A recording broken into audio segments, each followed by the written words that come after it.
So sweetheart, kuna msemo wa Kiswahili unasema umleavyo ndivyo Ndivyo wako, ama akuavyo. samaki mkunje angali akiwa Mbichi. mbichi.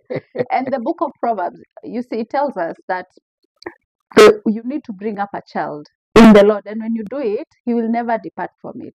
For example, me, I remember we will not miss a church service, even during like the post-election violence in like 2007. Yes. We went to church. It was dangerous. It was and that serious. yes, my mom made sure that we always went to church. And even when you grow up, you always seek God, and you, even if you depart, you'll always come back to him.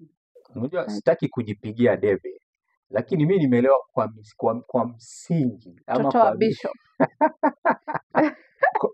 kwa misingi ya misingi iliyosimama ya neno la Mungu. Amina. Amina. So ni muhimu sana, maana nakumbuka tukiwa wadogo, mama na babangu walikuwa wana uzoefu wa kutuita pamoja sana sana kabla ya chakula cha jioni.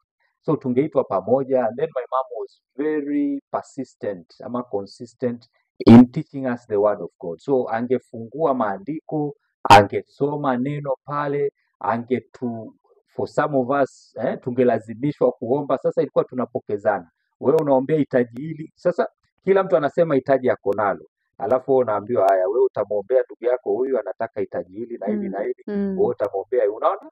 So growing up that way, ndio unaona pia mimi sahi katika jamii yangu Ulipotea alafu ukarudi.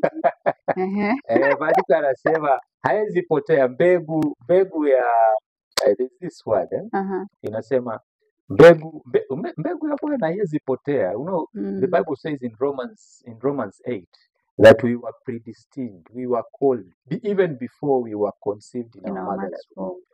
Mungu alikuwa ameshatuita, ameshatuchagua. So sisi ni mbegu ya Kristo. Ndio maana unaona hiyo mbegu haiwezi potea. But la msingi ni, ndugu mpendwa unayenitazama, lea jamii yako kwa misingi ya Kristo. Kuwa na wakati wa ibada, kuwa na wakati wa maombi, Kusoma Biblia. Wafunze watoto wako hata akiwa wadogo kufunga na kuomba. Unaona, wafunze kuimba, kumwabudu Mungu. Wafunze maneno mazuri mazuri kama kusema thank you, kusema please, God bless you. You know, these things go a long way. And you'll be surprised, because if children can master nursery rhymes and the songs they sing as children, they can definitely master Bible verses. Amen.